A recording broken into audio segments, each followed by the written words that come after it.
Tahukah kamu, gara-gara promo Pepsi di Filipina, ratusan ribu orang ngamuk, pabrik dibakar, bom molotov dilempar, bahkan granat beneran meledak, dan akibatnya 5 orang tewas. Jadi pada tahun 1992, Pepsi itu bikin promo namanya Number Fever. Caranya simpel, lo beli Pepsi, lihat angka di tutup botol. Kalau lo cocok sama nomor pemenang, ya lo dapat hadiah 1 juta peso, atau sekitar 283 juta rupiah kalau dikonversi saat ini. Buat rata-rata orang Filipina waktu itu, jumlah segede itu bisa ngerubah hidup.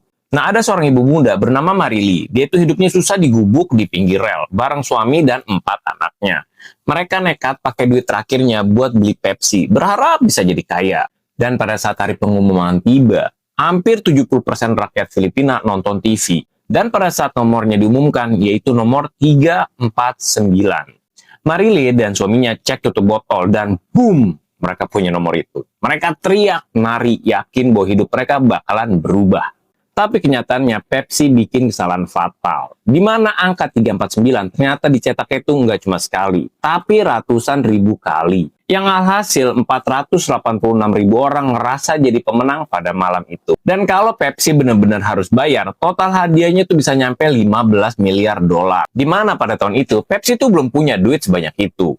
Yang alhasil, para eksekutif Pepsi itu mengadakan meeting. Dan solusi yang dikeluarkan yaitu mengeluarkan nomor baru. Dan orang-orang yang punya nomor 349, yang ngerasa udah sebagai pemenang, mulai ngamuk. Dan saingan Pepsi, yaitu Coca-Cola, sempat ngeliat momen ini sebagai kesempatan. Di mana salah satu eksekutif Coca-Cola, yaitu ngedeketin ketua demonstran dan mengasih duit 10.000 peso untuk dana demo.